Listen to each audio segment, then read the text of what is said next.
Hi, everyone, and welcome to the Financial Ploys Patent Portfolio Management webinar. My name is Eliar Barazesh, and I'm glad to be moderating this webinar today. The panelists and I are excited to discuss this topic, and we hope that you will find this webinar informative and enjoyable. I'm first going to complete a few housekeeping items, and then we'll introduce the panelists and get started.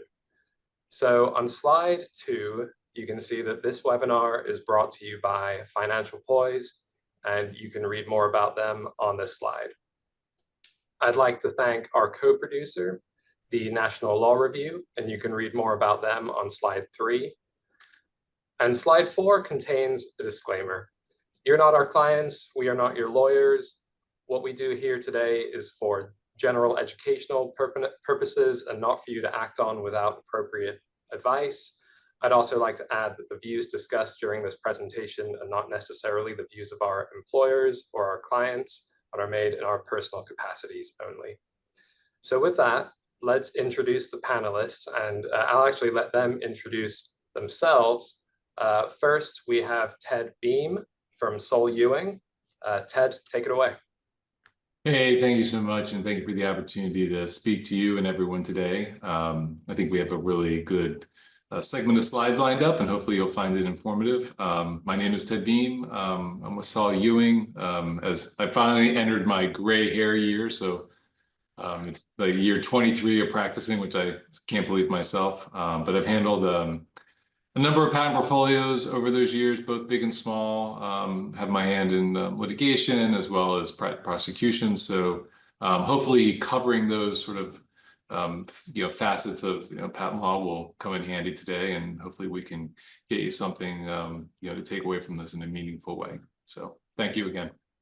Great, thank you, Ted. And next we have Mitch Weinstein from Levenfeld Perlstein. Mitch, go ahead. Hello. Thanks, Eliar, and hello, Ted. Again, thank you very much for having me on this panel. Like Ted, I, believe it or not, I am in the gray hair years. I've actually been doing this for 33 years now. And I do pretty much the same thing. A lot of patent and trademark prep, prosecution, portfolio management. I also work with pretty much helping clients introduce products to the market through clearance searches, opinions, and when we get involved in litigation, I will usually sit as a technical, I won't say expert, since I'm probably not expert in any one technical field, but as the technical individual. And prior to practicing law, I spent about a dozen years in commercial power industry. So I like to roll my sleeves up, get my hands dirty, get grease under the nails, and work up a little sweat every now and again in the field. Awesome. All right. Thank you, Mitch. And then my name is Eliar Barazesh. My hair isn't gray yet, but it's definitely turning gray. I have the pepper effect. So that's why I try to get my hair cut short on the side so no one can see it. But I'm a senior associate at the law firm Baker Botts in Austin, Texas. I focus on prosecution and counseling. I also do a lot of post-grant proceedings at the USPTO and involved in a lot of patent litigations too. So very interested to hear the insights of our panelists today. I think it's going to be a really good panel. You can see all of our names on slide 5, and our full bios are also later on in the slides, I believe 28 through 30. So feel free to reach out after this presentation if you want to. So let's move to slide 6. And just to orient ourselves a little bit here, I'm not going to read from this slide. There's a decent amount of text, but as I mentioned earlier, this is a patent portfolio management webinar. We're going to hopefully talk to everyone about how to efficiently and effectively manage a patent portfolio and really make strategic decisions that benefit your business. On slides 7 and 8, just a little bit more background here. This is actually episode 3 of a 3-part series. So the final episode, the first 2, we focused on patent preparation, the second and prosecution in the second episode, and those were aired in May and June respectively. So hopefully this rounds out the series. And if you've joined us for those other two presentations as well, thank you for that. So let's move up to slide 10, and I think we can get started here with the substance. So just to kind of go over some basics, we're talking about portfolio management and patents. Ted, can you just explain to everyone what a patent is? So a patent is ultimately a right to exclude, someone from practicing your idea. We often, from a practitioner standpoint, at least in my practice, we look at it as, getting someone, a financially valuable instrument, right? I mean, it's something to protect maybe the product or widget that you're pushing out in the marketplace. Some people use it as paper to support, some other financial instrument that they need for their business. Some people just like to, show that they're patent pending and use that as for marketing. And most have some sort of all of the above. But it is the pursuit of a constitutional right to exclude others, and it's part of the rewarding aspect of being a patent attorney. And I think Mitch would agree. Helping to get someone something that will live forever, will always have their name on it, and really encompasses their idea. It's just really rewarding, because no matter if you're a small company, large company, the inventors just really love is, I guess, a strong, kind of weird word, but they just really appreciate having a patent issue through the government. So it's a really exciting time for them. Awesome. Yeah, really good recognition of their work for sure. Yeah. So slide 11, there are a few different types of patents. Mitch, can you speak to the various different types of patents that are available to folks?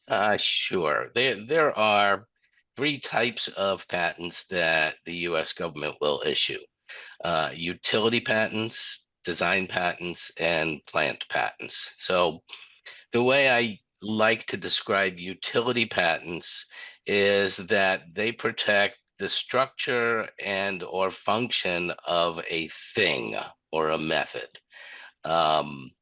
So, not so much the way something looks, which is covered by design patents, but really how something works, how something is put together, how various features within a device function or interrelate with one another to affect whatever that device is supposed to do. And I like to think of utility patents as protecting features of an invention. Design patents, on the other hand, protect the ornamental features of something new. I'd like to think about the iPhone and the way the iPhone looks, not what it does, not what it says on the screen, although the icons as well can be protected by design patent, but it's the ornamental, non-functional features of a thing that are protected by design patent. And then plant patents, which frankly, in my 30 plus years, I have never touched, although I have looked at and said, boy, that's a really pretty flower. Um, plant, plant patents protect asexually reproduced plants and distinct and new varieties of plants. And, it's my understanding that various types of roses are protected by plant patents. So that's pretty much all I can say about plant patents. And if you are looking to get a plant patent, I'm not the person to look for. Okay. I will say, just as a kind of tag on here, I think design patents are just woefully overlooked. They're Oh, relatively yes. expensive to Yeah. get. They carry a lot of protection, and people who are manufacturing things, putting things out in the marketplace, there's typically room for a design patent, right? And it's just a great way to fence in some IP, again, for relatively low lift. So definitely something to ask your attorney about, when you're putting something out there. Yeah, absolutely. And yeah, I mean, I could have expounded on that a bit, but a lot of consumer products are covered by design patent. And, early on in my career, I cut my teeth on design patents for smoke detectors. And I probably filed, I know I filed dozens and dozens of design patents for smoke detectors and the way the smoke detectors look, some rectangular, some square, some round. So there really is a lot of room, like Ted said, for good design patent protection. To this day, I still file, plenty of design patents all the time. Good stuff. And I think that kind of segues into slide 12 and kind of the discussion of what is an actual patent portfolio. It can include all different types of patents, like design patents, issued utility patents, pending patent applications. Ted, can you kind of give us a little more insight into patent portfolios and what they're formed of? No, you're absolutely right. I mean, it all sorts of applications, are included in there. And typically it also includes, applications around things that you may not actually be pursuing at that time, right? So, many of us think of, a very linear sort of patent system where, okay, I'm the inventor and, I'm starting my business around, X system or Y method, and I have to get a patent on this one thing. But and that is very true. That's how sort of the seed gets planted, right? But as the business progresses, as different ideas come to light, you can start building a small patent portfolio. And again, around ideas or inventions that you may or may not be pursuing as the direct core business at that time. But they may become valuable, right? They may be flowers that you either exploit, right? You may go down that path at a different time. You may look to sell them. I know we'll talk about that maybe later. But it does help you kind of build your portfolio by taking a look at all the inventive things that are happening within your business and seeing what may or may not rise to the level of patentability. And that by doing that, it gives you all these different coverages, right? It helps cover the thing you're doing today, may help you cover something in the future, maybe help cover a future competitor. Just gives you a lot of flexibility, especially when you're proactive in kind of farming and gathering up those ideas. That's, I think, the thing that often happens with companies that kind of start taking off, and you're really focused on sort of one avenue, right? You're trying to get that widget to market and trying to get the funding in to make sure that happens. You tend to put blinders on a little bit and forget that there's a lot of creative people and inventive people in your organization. There's probably a lot happening that you're not capturing. But by putting all that together, you can really build, I think, a really nice portfolio. Yeah, great insights. Mitch, anything you wanted to add about portfolios? Well, yeah, I do, and I think it's going to segue into our next little discussion, but I like to think of portfolios as moats. They are moats surrounding your product, your technology, your niche, and the bigger and the deeper the moat, the better you can protect your market and what it is that you're doing out there. So yeah, I mean, there's a lot of things that go into considering portfolios and how to develop portfolios. So I think, LER, I think we're patenting decisions, pre-filing during prosecution, and I think we're segueing into that at this point. Yes. Yeah. So I was going to say, we can go into slide 13.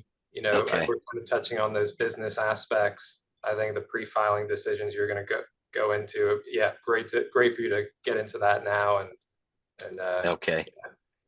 Sorry if I jumped the gun there, but okay. All good. All right.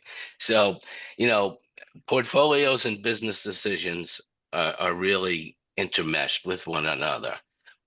How you're building your portfolio, whether you're building your portfolio, really has to be driven by the business, and whether it's the core of the business, whether it's a new venture that the business is striking out into, They have to be business-minded decisions, okay?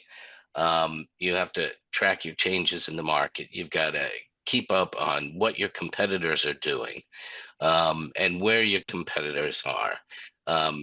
How much of a financial commitment are you going to make to this particular portfolio, or this moat, as I like to say, that you are building around the business that you are trying to promote? Um, Again, it's all financial, it's all economic. Um, in some cases, you are looking at an existing market. In other cases, you may be looking at, prospective markets. Where are we going to be 2 years down the road, 5 years down the road, 10 years down the road? And how should we start to build a portfolio around those ideas that we expect to bring to market? Okay. Yeah, that makes a lot of sense, and that like kind of future proofing in a way. I think Ted touched on it earlier, where you're thinking about what's going on now, but also try to think about kind of the long-term impacts, long-term changes, how markets might evolve, how technologies might evolve. Slide 14, Ted, we have a few guideposts for folks managing patent portfolios. Can you talk to us about these? Tell us which of these, you think are the most vital, any that might not be listed that you think folks should also consider? No, I totally agree with Mitch. I mean, setting a budget for this is very important. What is unfortunate sometimes is it will surprise people potentially, and they become sour on the process, right? Where if it's managed in the right way off the start, it can be a very, acceptable and frankly profitable and successful, portfolio building exercise moving forward, right? It's just, if you're not really prepared for it, it can be a little overwhelming. And that's both, straight economics from, what's it going to cost me to engage an attorney and all that, but also internally, right? Do you have a process set up? Is it becoming overwhelming? Or how are you handling things? To really take advantage of all the things springing up in your company to create a portfolio in a wise way. So yeah, I think communication is really a key. Communicating with your outside counsel, helping them, helping you build sort of the internal process, right? Am I asking for patent disclosures from my folks, right, on a regular basis? Do I funnel them to a particular address? How am I approaching those, right? How am I, vetting those? Am I doing it as a committee? Am I going to file a bunch of provisionals that may help keep costs down, right? And kind of defer that decision point of, do I invest more into this idea down the road? So there's with everything in the law, right? There's 1,000 ways to skin the cat, and it's very, germane to the company you're talking to, right? And what, where their market position is, how big they are, what they're looking to accomplish, what sort of moat they're looking to build, right? But having those conversations, I think, is key, because building that understanding, earlier in the process will really make you successful, long term. Yeah, I think Ted hit the nail right on the head there with communication. And one thing I like to do is just set out expectations, and we all want to try to at least meet, if not exceed, those expectations, but lay the expectations out so your client knows to do all of those things, to set budgets, to establish protocols, get processes in place. As an practicing engineer for years, really, I'm focused on processes. And frankly, I worked in the commercial nuclear power industry, where everything is process and procedure driven, and I think it's helped me, throughout my career as an IP lawyer. But anyway, I digress. Sorry about that. No, but I think checking in and having those conversations constantly, and that's, I mean, it's in IP, but anytime you engage an attorney for any reason, right? I mean, I think that, ultimately communication is the key. Staying on message, staying on the page, just reviewing where you are at all times, just having those quick conversations. It does really help set expectations and generally keeps everything on the right rail. So Yeah. And I guess as a follow-up for both of you, mentioning communication is very important. I think earlier in the presentation, you all had talked about how there can be instances where technology might be kind of forgotten. Like some engineers are working on something which no one really, only a few siloed people might know about, but it might be something that's really valuable and should be potentially covered by a patent application. I'd be interested to hear from both of you, like how have you encouraged that type of communication? Like has there been built-in processes with the clients you've worked with for, disclosure submissions, trying to just make sure that those are coming in on a regular basis? How have you kind of managed to implement those type of processes to make engineers actually, not to sidetrack them from their work, because they're obviously there to be engineering and coming up with new products, but to at least have them, have at least somewhere that reminder of like, oh, this could be something interesting. Maybe we should talk to someone about a patent application here. I have found that the most effective way of doing that for both me and the client is for me to go to them on some scheduled basis, whether that's generally quarterly, you figure it out, right? You say, but by scheduling a meeting, it forces everyone into a room and they start just spilling out what they've done, right? And they're excited to tell you, but the business is, you're busy, you're running in 100 directions, everyone's, scattered. But when, whoever the CEO, the inside, and sometimes they don't have fully inside counsel, right? Whoever's running the show has invited us in. So now they're paying for our time. Minds get focused. And it really does help draw out, what they've been working on. I mean, it's generally a surprise to everybody. And I think, part of our, contribution to the process is we can hear sometimes when something has changed, right? So if we're even starting on your portfolio and we've been, hands down in it and in, graveling through it, you may say something like, oh, wait, that's really interesting because, we've seen some maybe the prior art, we've seen where your portfolio is going, and we can help guide you in maybe a more efficient way and help draw that out. But yeah, that's been my most successful moments when, we all just get everyone in the room and, you do like a whiteboarding session for 2-3 hours. And you walk away with like 5 inventions. I mean, it's great, right? And then they can make a decision. Well, what did we pursue? But they may not have even fleshed them out before getting there. So. Yeah, that's 100%. I mean, show up, show your face.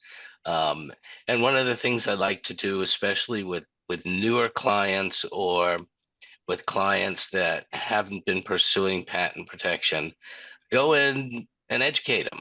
I mean, sit down with a PowerPoint, call in lunch, because when you order lunch, people show up. Call in lunch, take an hour to go through a discussion, PowerPoint. You put up the PowerPoint so that there's something up there for people to look at, but open the discussion up and educate them about what patents are, what patents do, what the benefits are, and how they can help your business. Because, with one client that I've worked with, I know the difference in margin between non-patented products and patented products was threefold. Right? Patented products brought in margins in the 30s and 40s.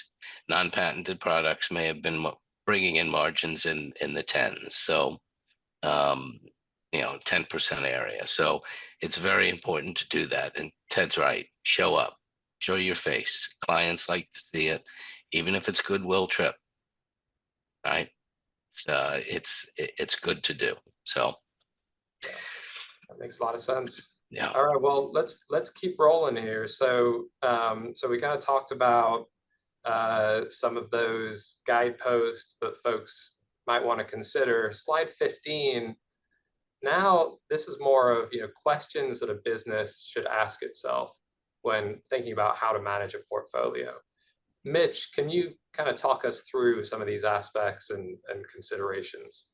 Sure, and I think Ted hit on quite a few of these before, and feel free to jump in as well. So the questions are there. Are we IP focused? Are we just producing commodity items, or are we out there and developing and innovating? Okay, if you're developing and innovating, yes, you should be out there building portfolios and building those moats. The size of the company, small, startup, mid-sized, large companies, uh, decisions there um, are going to impact your budget, right? But be smart about it. Even startups, particularly startups that are coming up with really innovative products or in new technologies, should set aside those budgets sufficient to establish patent portfolios and programs. Um, Funding is essential, and it gives a company collateral. It will give a company credibility to show that they're out there and that they're serious. We're not just operating out of our garage, and we may be operating out of our garage, but we're seeking to protect and build those portfolios and protect the innovations that we're coming up with. Um, you know, are your innovations core? Are they really secondary to what it is that you're doing? If they're secondary, and you don't have the budgets for them, it's understandable. But if it's part of your core, your core business, you've got to focus on seeking patent protection. Um, Finances, where are they coming from? Are you doing everything out of pocket? Do you have angel investors? Are you developing, Series A? All of these things have to be taken into consideration. And then the business or the area that you're in. If innovation is so fast, or if products are obsoleted quickly, it may not be that patent protection is the right thing for you to do, or you know a lot of times, and we hit on this before with design patents, it may be that a design patent could be the proper route if it is the type of product that can be protected by design. If it's something that's going to be obsoleted in 2 years or so, um, how quickly is the technology developing in the area? So, you know, it takes a lot of thought, a lot of cogitation. It's not something, no decision that should just be made by shooting from the hip. And there's really no right answer. I mean, but you have to give it a lot of thought, work with your patent attorneys on it, to make those really business focused decisions. Yeah, and I think to Mitch's point, if you in that conversation, the answer may be, look, we don't feel you should file an application, right? You should try to keep this a trade secret. Here are the boundaries you need to put on that. Or as Mitch said, the market just may be moving too fast, and you're not going to get something out the other side, or the widget you're making is such a low margin that enforcement down the road is not going to make sense, right? So, but all those conversations can be had, and you can make a decision whether or not to pursue protection around it. But at least you've had that conversation, right? You've not just sort of blindly. Because it surprises me all the time. I recently had a new client come in who they had gone to a huge company to pitch them on, hey, we can help you with this certain thing and invest in us. And their first question was, well, where's your IP portfolio? Because you've clearly been working on things, right? You've brought a prototype, right? You clearly have stuff on the street. And they're like, hey, we'll get back to you. And then they come running and like, hey, we need to put a portfolio together today, right? So about like 20 provisionals in a month. And then you were building all that. But, it's shocking. They were in the technology space, and yet they still did not have an eye towards, protecting what they're inventing. And yet the first question is, do you have protection? And then the company asked that question for a lot of reasons. One, if I'm going to invest in you, I want to anchor it on the IP, right? Because the thing you're making may not be as valuable as the IP you're creating. Two, is this protected because you're talking to me? I don't want to step on it, right? And somehow run afoul of your IP, and it'll be a mess for me. I mean, or should we even keep talking? I mean, there's so many reasons why going in, and you don't even have to show your card sometimes. Sometimes just saying, oh yeah, we filed on this. People are like, okay, you've taken it seriously, you've thought about it. They may not even ask you for it. They just may say, well, good, now show me your widget and let's talk about that and talk about your business plan. But just having something filed sometimes can try to take that question away and put you in a good space. Yeah, and I just want to jump in here with a little quip. If you watch Shark Tank, okay, one of the questions that the investors always ask, is it patented? Okay, and if you say no, they pretty much close down. But if you say yes, and I have 10 patent applications pending, blah blah blah blah blah, there's more interest there. They see that you're really serious about what it is that you're doing, and that you're being smart about it. You're being smart about your innovations. Oh, okay. Yes, I do watch Shark Tank every now and again, at least. Same here. Great insights. I'm glad you all kind of touched on that. Boils down to a kind of credibility aspect of like, are you taking IP seriously? You doing what you should be doing to protect your inventions? Yeah, I mean, there's super important questions to ask, and that segues into slide 16, where company should ask, how important is patent protection here? And we've actually kind of dived into a few of the we kind of talked about funding, credibility, those aspects, but then a few other things to consider as well on slide 16 here. So Ted, could you kind of talk to us about these additional considerations? No, yeah, certainly. So I think, from a defensive standpoint, it's, at least you have an arrow to throw back, right? I mean, sometimes you don't have a shield, but at least if someone comes after you, you may be able to toss something back at them. And sometimes you can counter, if you actually get into a suit, you can, throw other things, claims against them because you have these rights. So it can definitely be good in that way. The offensive is always sort of it's hard for everyone to be offensive, right? I mean, I always counsel people when you're pursuing these patents, you're looking at it for a potential defensive position, and there's the other financial benefits. People invest in you, it's collateral, the whole thing, right? Your company could be just worth more because you have these assets. But typically, your focus is not, asserting them, right? Because assertion is just hard, right? And assertion takes a lot of money, and it's generally not what the company's focus is. So it's something they don't want to get involved in. That said, I think we've seen a lot of offensive use of patents come out of companies that have otherwise not been terribly successful, right? And the world of litigation finance is wide open now. There's just a ton of pathways.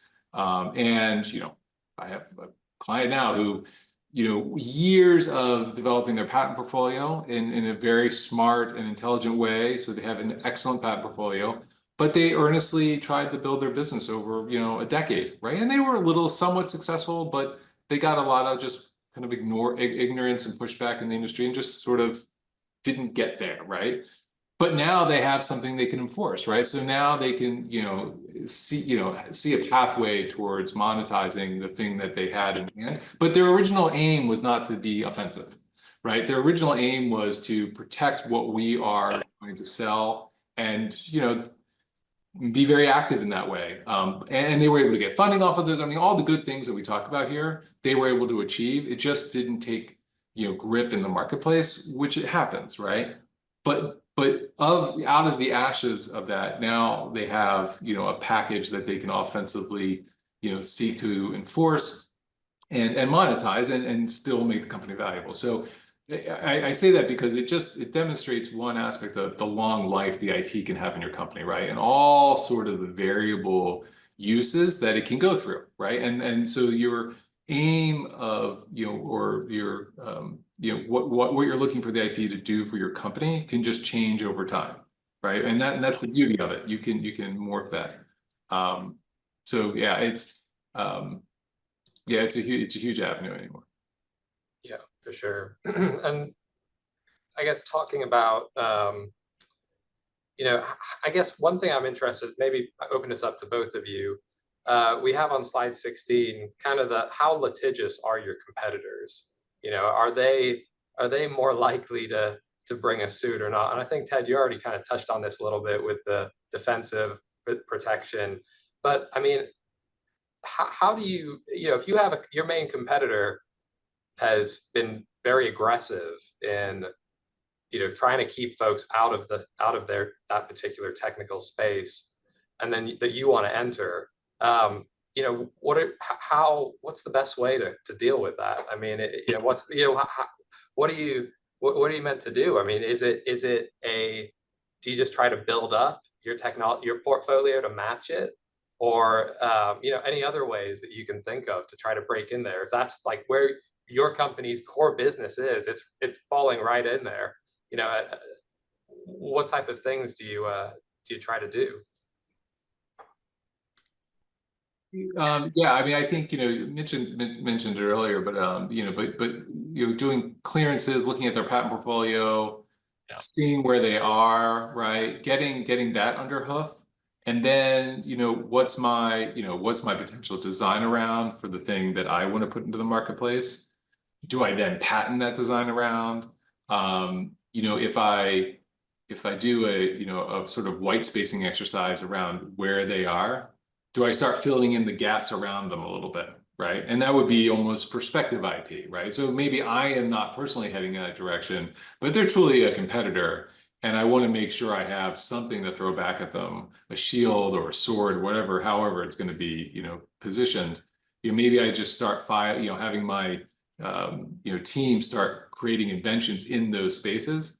And look, not all IP is, the same, right? So when we're looking at maybe prospectively trying to block someone, it's constructively inventive, right? When you write it down. So sometimes just creating the paper around them and trying to get claims that get close to them, they may never be enforceable. You may never practice them, but they may be worth enough of a defense to help trip them up if they come to you. And maybe you're in negotiations for a license, and you can say, well, and that's actually something we didn't touch on. In that scenario, oftentimes, they send you a threatening letter. You back and forth, let's talk this out. They want you to take a license, and you're like, well, that's fine, but maybe you should also take a license to what we have, right? You're the things in our space. So it gives you something else to kind of throw across the settlement table, to help maybe ameliorate the cost to you. Makes sense.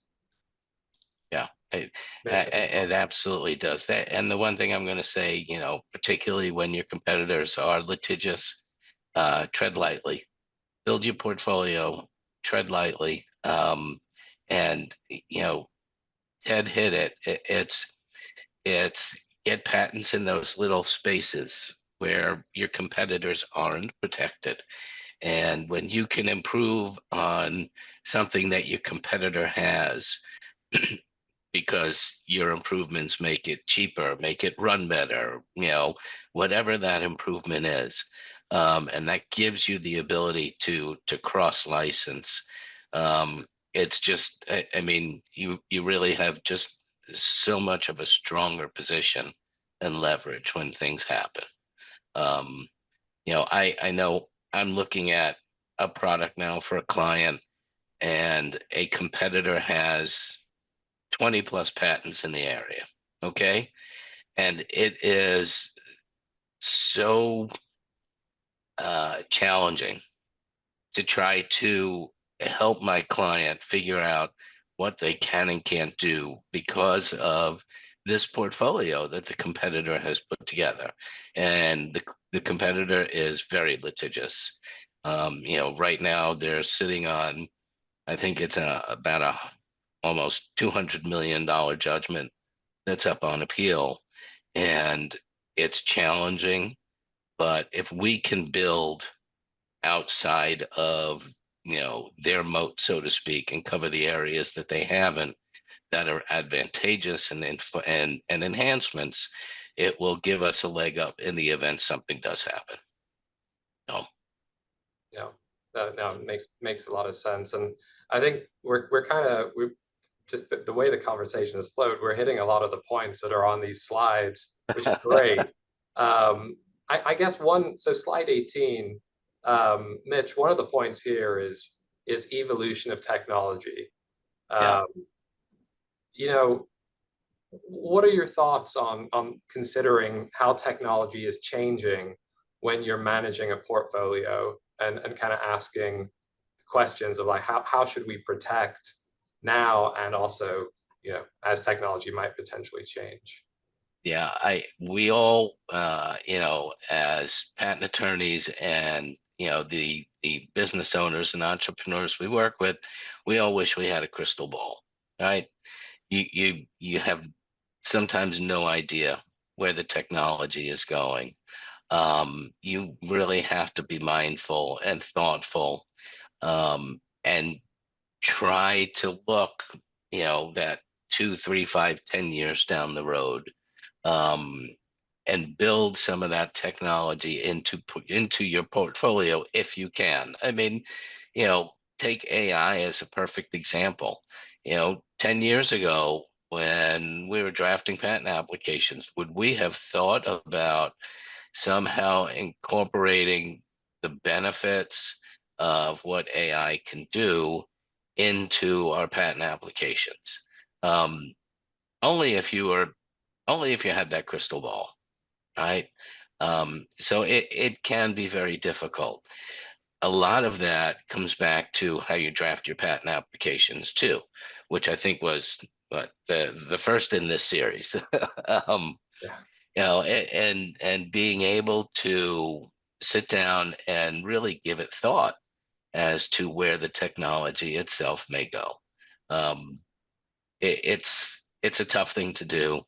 Um, and you've got to work with your inventors, because the inventors are smart folks, right? And when you are working on the portfolios, one of the questions you really have to ask is, what can we do? How can we get around this? How can we improve it? What can we do to enhance whatever it is that we're working on, and try to flesh those things out and build those ideas into your portfolio.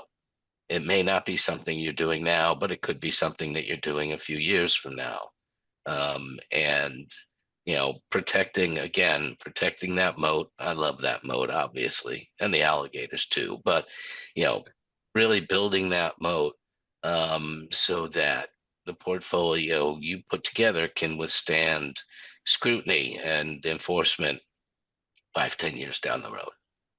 No. Yeah, and one thing that I don't think we touch on here too much, but it kind of goes to that first point about enforceability. I think in my mind, it touches on sort of what direction you take your patents, right? So everyone has this decision point of, what jurisdiction do I go in, stay in, where do I pursue it? For me, a lot of that comes down, well, it's two things, right? Product, I mean, it really depends on the value of the product, right? And where you're selling that product, but also enforceability, right? So, the US is, still such a great market, right? And so many things happen here. So fencing in the US usually is enough for 80, 90% of folks.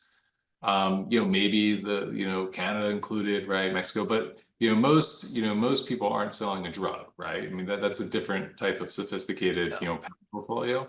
And you have to consider, well, if I do take this idea and go to, into an international application, and I'm in Europe, and well, what's that worth to me, right? Is the market there, right? Or is it really here? You want to look at that. And could I really enforce over there, right? Because enforcement here is one thing, enforcement somewhere else is a different story, right? Asia is a completely different story, right? The amount of money you would need, who are you fighting, right? Am I fighting Samsung on their home turf? Am I fighting Apple, in China, right? I mean, that's just, those things are not, for the faint of heart. But that would inform you of, well, should I even do that? Is it even worth it? Given, who I might go up against. So definitely a Yeah. consideration. Yeah. Yeah, Mitch, go ahead. I was going to say, so I'm going to throw this one back at you, Ted. So when you started practicing, all right, you said 30 years ago, would you back then? Yeah, I know. Back then, would you have ever recommended filing for protection in China? Okay. And then come now, 30 years later, is it almost malpractice? I hate that word, to not talk about filing in China. So I don't disagree. I mean, I think it's a double-edged sword. So, if you are, to your point, 30 years ago, no, right? no. The legal system is chaos. You're not going to make any headway, right? If it's today, I mean, let's say I am in the space of catalytics, right? So definitely worth, my widget is worth a lot, but it's mass produced and I sell it around the world. Do I pursue a global footprint of some sort?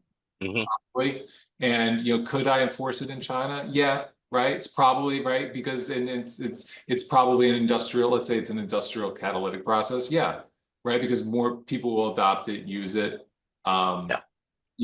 But again, it's who you're going up against, what your vertical is, who might be your competitors. I mean, so those factors come more. So I agree with you that the Asia legal system has definitely come a long way, right? And it's definitely something that's usable for a business and can be practical. So now it's more of a consideration of how much is my widget worth? Where am I really going to go? And frankly, it's the forward view, right? So if I'm sitting in Iowa and I'm making this catalytic process, what do I think the scope of use may be around the world, right? I had a manufacturer of silicon ingots, right? So they had a process around making them. But there were three places in the world they were really made at the time, right? China, Germany, and here, right? They were so and we enforced in Germany, but we couldn't enforce in China. It just didn't make sense. So but it was on the radar because they were only the three places that this process was being used. So sure. But yeah, it's just always good to keep that conversation rolling and just the constant evaluation on what the next step should be. Yeah. No, I'm gonna say it's not just the evolution of the technology. It's or I should say it's taking it into a global perspective at the same time. So no, and I think that kind of hits on something that we kind of the beginning of the presentation maybe framed this as a patent portfolio of like maybe US patents, but it's worldwide. I mean, it's like your US assets, your China, Germany, or Europe, kind of the full spectrum here is what goes into a portfolio, and actually segues well into slide 19, considering your prep and pros strategy, which you all have already talked about a little bit, but when you have to consider that worldwide strategy and how the strategy in the US, how that kind of dovetails with other jurisdictions that might have slight difference in rules and how claims come out in those different regions. So Mitch, can you talk to us a little bit about that kind of cohesive strategy and how to make those decisions and tailor the portfolio in that prep and pros stage worldwide? I can try. It's difficult, but you're right, because tailoring or drafting your patent applications for the US might not necessarily cover you for filing in Europe or for filing in China. And so when you do start developing the portfolio, you really have to keep in mind the rules and just the protocols in all of these various jurisdictions.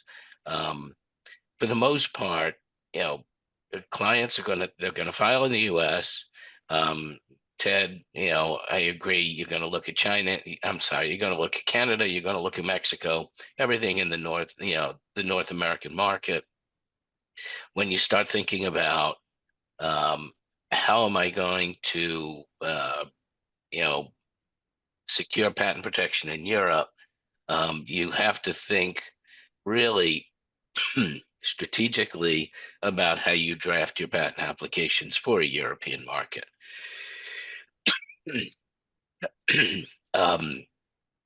So claim drafting amendments, the arguments that you're making in European applications that can come back and bite you here in the United States later on in enforcement.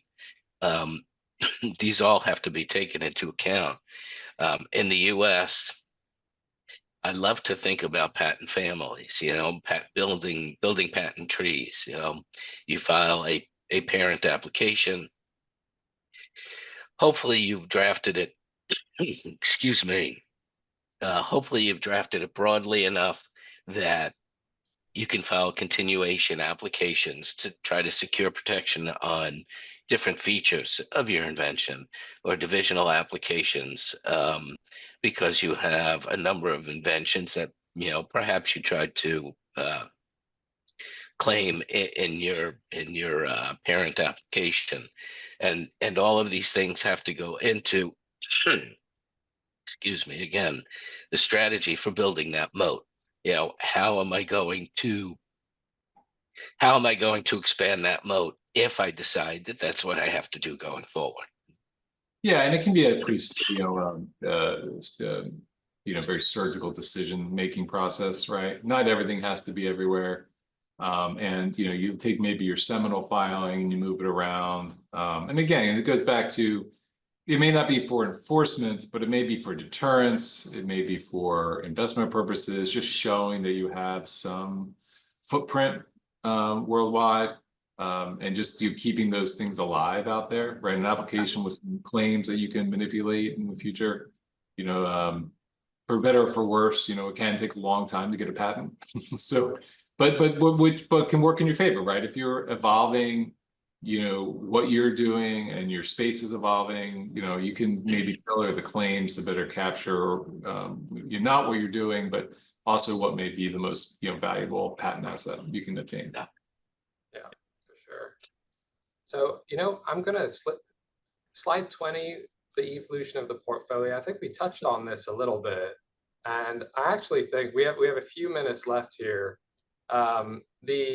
Just touching on the they kind of dovetail the post allowance and the portfolio strategy with litigation in mind aspects.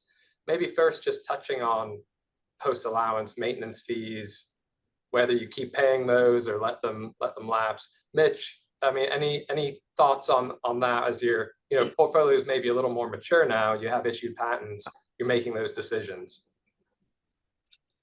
Yeah, and you're right. Maintenance fees can add up very quickly, and take, eat up like a really large chunk of your budget. Really take a hard look at your patents as the maintenance fees are coming due. Yeah. Is this still something that needs protection? If technology has obsoleted that patent, let it go, right? Put the money to a better use elsewhere. Look at the jurisdictions in which you have patents issued. If you really haven't taken a look and there's been no enforcement in certain countries, let those go. Really be smart. Don't keep it just for the sake of keeping it. It's one thing if perhaps you can monetize it by selling or licensing the patent. If it's not something you're practicing, But don't continue to pay just for the sake of paying.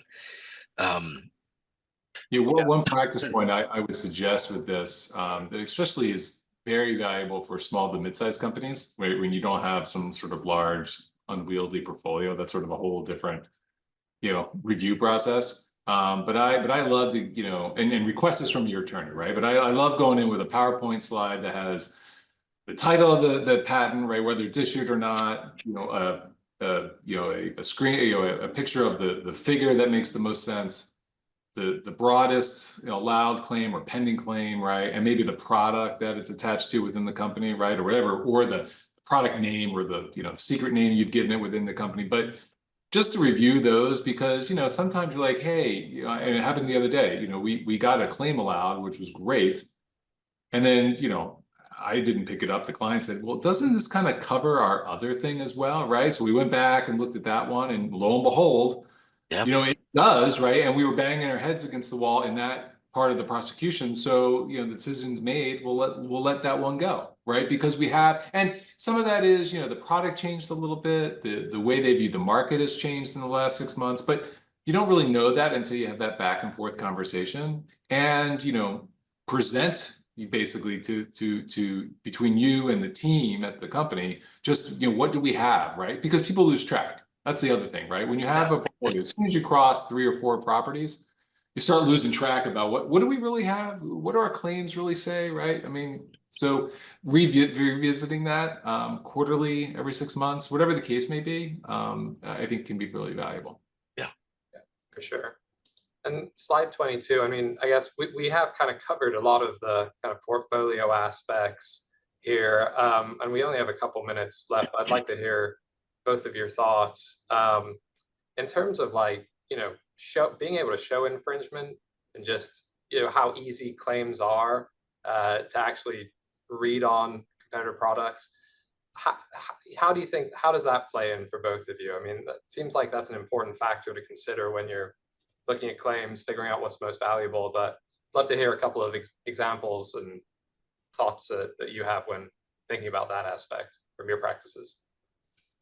I think from the beginning, as you're prosecuting the patent, getting commercially reasonable claims sort of goes hand in hand with, are these even going to be, enforceable in the litigation, right? So as you're choosing your words in the prosecution side and as you're amending things, you just want to be very careful, right?